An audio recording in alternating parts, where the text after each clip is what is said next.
বাস্তবে সবাই আমাদেরকে ব্যবহার করছে, আমাদের কাছ থেকে অনেকেই অনেক কিছু আদায় করে নিয়েছে, কিন্তু বিপরীত আমরা কিছুই পাইনি। শুধু ঋণের ভারে দিন দিন জর্জিত হচ্ছি। মাথাপিছু বিদেশি ঋণের পরিমাণ নিশ্চয়ই আগের তুলনায় অনেক বেশি। আজকে যে শিশুর জন্ম নিচ্ছে তার ঘাড়েও ঋণের বোঝা যুক্ত হচ্ছে।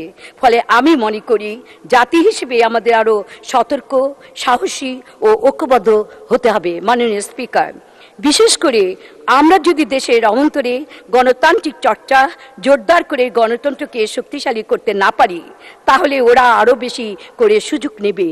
তাই এখনো সময় আছে, দেশের স্বার্থে সবাইকে ঐক্যবদ্ধ হতে হবে। সবার আগে আমাদেরই দেশ।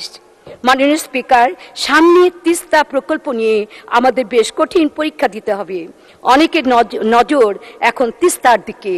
কেউ চায় অস্ত্র বেচতে, কেউ চায় তিস্তা প্রকল্পে পুরো নিয়ন্ত্রণ, কেউ আবার বড় ঋণের ঝুলি নিয়ে বসে আছে। কিন্তু তারাও এবার নিজেদের স্বার্থ ষোলআনা উসিল না করে ঋণ অনুমোদন করবে না।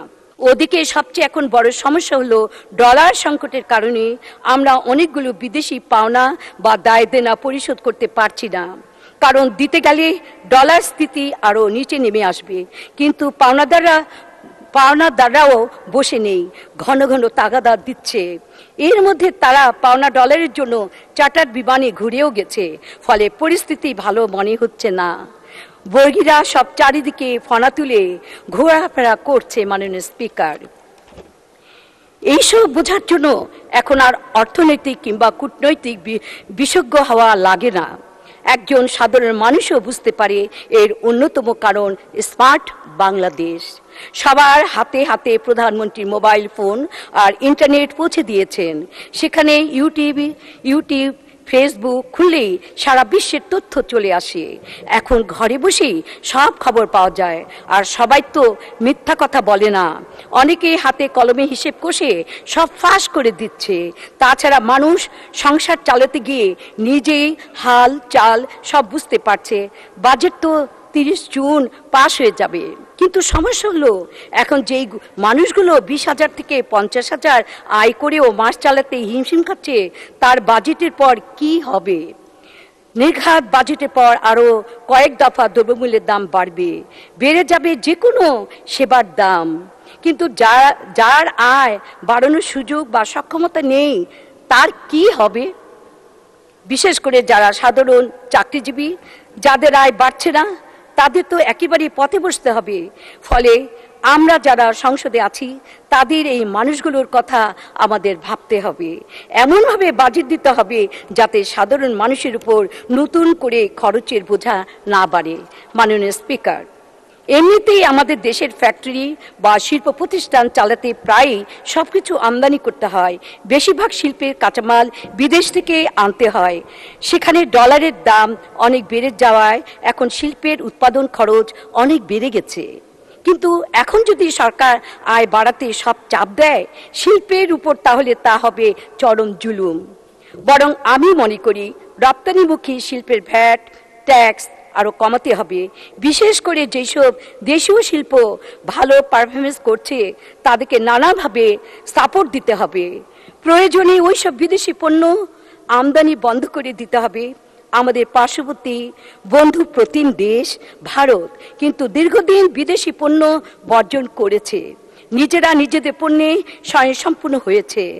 আমরা এই ধরনের বৈপ্লবিক পলিসি নিয়ে দেশকে নতুন এক উচ্চতায় নিয়ে যেতে পারি। মাননীয় স্পিকার, ঋণ খেলাপি এবং নানাভাবে ব্যাংকের টাকা আত্মসাৎকারীদের বিরুদ্ধে এই মহান সংসদে এ যাবৎ কম কথা হয়নি। বলতে বলতে সবাই এখন ক্লান্ত, কিন্তু খেলাপিরা ক্লান্ত হয়নি। মাঝে মধ্যে চুনোপুটিদের শাস্তি হলেও প্রভাবশালী খেলাপিরা আছেন বহাল তবিয়তে। বিশেষ করে প্রভাবশালীরা কখনো খেলাপি হন না, তারা প্রভাব খাটিয়ে দফায় দফায় ঋণ পুনর্গঠন করে নেন। ফলে খেলাপির খাতায় তাদের নাম আর ওঠে না। এছাড়া নামে বেনামে কারা মোটা অঙ্কের ঋণ নিয়ে কিভাবে কোন পদ্ধতিতে বিদেশিতে অর্থ পাচার করছেন তা অনেকেই না জানলেও কিছু লোক তো জানেন। কয়েকটি ব্যাংকের এক শ্রেণীর পরিচালকরা কিভাবে এইসব ঋণের টাকা হাতিয়ে নিয়েছে সেটিও তদন্তের দাবি রাখে। এর জন্য ব্যাংক খেকোদের যদি আমরা আগে শাস্তি দিতে না পারি তাহলে দেশ আর ঠিক হবে না। মাননীয় স্পিকার, সময় এসেছে ওদের সামাজিকভাবে বয়কট করতে হবে, এমন আইন পাশ করতে হবে যাতে ওরা বিমানে উঠতে না পারে, ট্রেনের টিকিট না পায়। কোন দাবিতে গাড়িতে চড়া তো দূরের কথা, ওদের যে কোনো রিক্সাওয়ালা নিতে ঘৃণা প্রকাশ করবে। মাননীয় স্পিকার, আমি প্রধানমন্ত্রীর কাছে বিশেষ অনুরোধ করব, রাঘব বোয়ালদের ঋণ খেলাপি ও অর্থ পাচারকারীদের বিরুদ্ধে যৌথ অভিযান পরিচালনা করা হোক। একই সঙ্গে ওদের বাসা বাড়ি সব ধরনের সার্ভিস বন্ধ করে দিতে হবে। মাননীয় স্পিকার, আর কারা ঋণ খেলাপি ও অর্থ পাচারকারী তা সরকারের ভালো করে জানা আছে। আওয়ামী লীগ সরকার খুবই চৌকস সরকার, তারা দুর্নীতিবাজ, ঋণ খেলাপি ও অর্থ পাচারকারীদের চিনে না, এ কথা কেউ বিশ্বাস করবে না। এছাড়া সমাজে যত ধরনের সিন্ডিকেট সহ বাজিকারদের জন্ম হয়েছে তাদের হাক ডাক ও দম্ভ চিরতরে বন্ধ করে দিতে হবে। মাননীয় স্পিকার, আর সরকার চাইলে সব পারে, এক রাত্রি এসব ডাকাতদের লকআপে ঢুকাতে পারেন। আমরা বঙ্গবন্ধুর কন্যা শেখ হাসিনার এমন সাহসী উদ্যোগ ও সিদ্ধান্ত দেখার অপেক্ষায় আমরা রইলাম। এই কঠিন কাজটা তিনি ছাড়া আর কেউই করতে পারবেন না আমি মনে করি। মাননীয় স্পিকার, এতক্ষণ তো সরকারের অনেক ব্যর্থতার কথাই আমি বললাম, কিন্তু সরকারের অনেক সফলতা তো আছে। টানা প্রায় 15 বছর ক্ষমতা থাকার সুবাদে শুধু যেই দেশের দুর্নীতি লুটপাট বেড়েছে তা নয়, দেশের উন্নয়ন খুব ব্যাপকভাবে হয়েছে। পদ্মা সেতু ছাড়াও এখন আমাদের হাতে নাগালে মেট্রো রেল এবং এলিভেটেড এক্সপ্রেসওয়ে।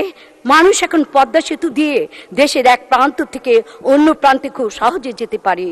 বিশেষ করে ঢাকার মধ্যে যানজট অনেক বাড়লেও যারা এক্সপ্রেসওয়ের সুবিধা ভোগ করছেন তারা তো বেশ শান্তিতেই আছেন, কারণ 10 মিনিটে এখন ফার্ম গেট থেকে কিংবা হাতিঝিল থেকে এয়ারপোর্টে আসা যাওয়া করা যায়।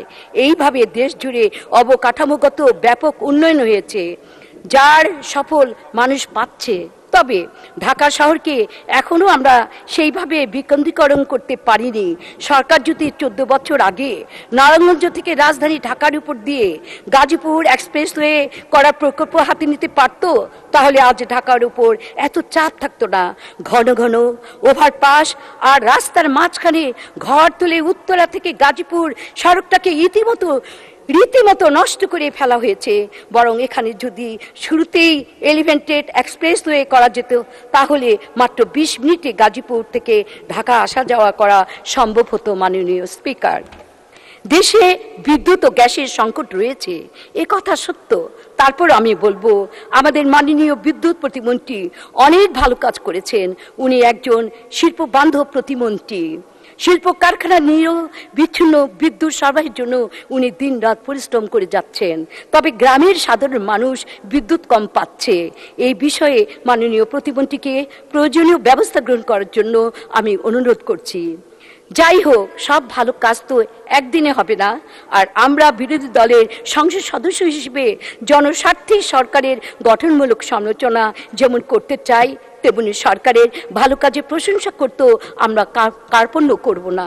মাননীয় স্পিকার, বক্তব্য আর বেশি দীর্ঘায়িত করব না। সবশেষে একটা কথা আমি বলতে চাই, আমরা যারা রাজনীতি করি তাদের প্রত্যেককে নিজেকে একটি প্রশ্ন করতেই হবে, সেটি হলো আমাদের ভবিষ্যৎ প্রজন্মের জন্য কোন বাংলাদেশ আমরা রেখে যাচ্ছি। এই যে আমরা একটু ভালো থাকার জন্য কেউ কেউ নির্দ্বিধায় দুর্নীতিতে জড়িয়ে পড়ছি, পারলে পুরো বাংলাদেশটা রেজিস্ট্রি করে আমরা নিতে চাই। মাননীয় স্পিকার, ঢাকা শহরের সব দামি প্লট ও ফ্ল্যাটগুলো নিজের স্ত্রী সন্তানদের দিতে চাই। আরও বেশি ভালো থাকতে বিদেশি বিলাসী জীবনের জন্য দেশটাকে আমরা বিক্রি করতেও রাজি থাকি। আমি বলবো, তারা কিন্তু সবাই কিন্তু বোকা পরিবার, কারণ প্রতিটি মানুষ সারা জীবন এত দৌড়ঝাঁপ করে, যা আয় রোজগার করে তার 30% অর্থ সম্পদ নিজে ভোগ করে যেতে পারে না। তাহলে আমার প্রশ্ন, মাননীয় সদস্য 1 মিনিট। দেশ বিরোধী কাজ আমরা করার জন্য কেন করছি, কিসের জন্য করছি? ধন্যবাদ মাননীয় স্পিকার, ধন্যবাদ সবাইকে। খোদা হাফেজ। এগিয়ে যাক দেশের মানুষ, সামনে থাকুক জাতীয় পার্টি। ধন্যবাদ।